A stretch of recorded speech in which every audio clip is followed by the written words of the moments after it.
శ్రీమాత్రే నమస్కారం. నేను పండిట్ సూర్యప్రకాష్. ఈరోజు 3 జూన్ 2026 బుధవారం నాడు వృశ్చిక రాశి వారికి ఒక ప్రత్యేకమైన రోజు వచ్చింది. ఈరోజు బుధవారం కాబట్టి వారాధిపతి బుధుడు అంటే బుద్ధి మరియు వ్యాపార గ్రహం మీకు మార్గదర్శనం చేస్తున్నాడు. ఈరోజు చంద్రుడు పూర్వాషాఢ నక్షత్రంలో ఉన్నాడు. ఇది విజయానికి ప్రతీక అయిన నక్షత్రం.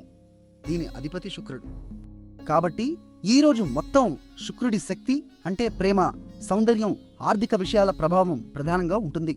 ఇప్పుడు ముఖ్యమైన విషయం ఏమిటంటే శుక్రుడు మరియు బుధుడు ఇద్దరూ మీ 8వ భావంలో అంటే రహస్యాలు అనుకోని ధన లాభాలు మరియు లోతైన మార్పులకు సంబంధించిన స్థానంలో కలిసి ఉన్నారు. ఇది మీకు ఆర్థిక విషయాల్లో ఒక ఊహించని మంచి వార్త తేవచ్చు.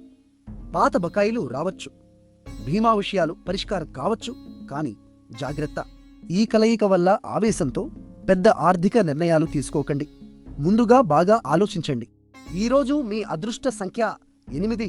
ఎరుపు రంగు ధరిస్తే శుక్రబుధుల సానుకూల శక్తి మీకు అందుతుంది. ఈరోజు అభిజిత్ ముహూర్తం అంటే అత్యంత శుభ సమయం మధ్యాహ్నం 11:72 నుండి 12:43 వరకు ఉంటుంది. ఆర్థిక పనులకు ఈ సమయం ఉపయోగించండి. రాహుకాలం అంటే కొత్త పనులు మొదలు పెట్టుకోడని సమయం మధ్యాహ్నం 12:17 నుండి 1:74 వరకు ఉంటుంది. నిన్న మా అంచనా మీకు సరిగ్గా వచ్చిందా? కామెంట్లో చెప్పండి. వీడియో నచ్చితే లైక్ చేయండి, షేర్ చేయండి, మా ఛానల్ను సబ్స్క్రైబ్ చేయండి. మా ఛానల్ను సబ్స్క్రైబ్ చేయండి. చివరగా ఓం శుక్రాయ నమః అని 3 సార్లు చెప్పి శుక్రుడి ఆశీర్వాదం పొందండి.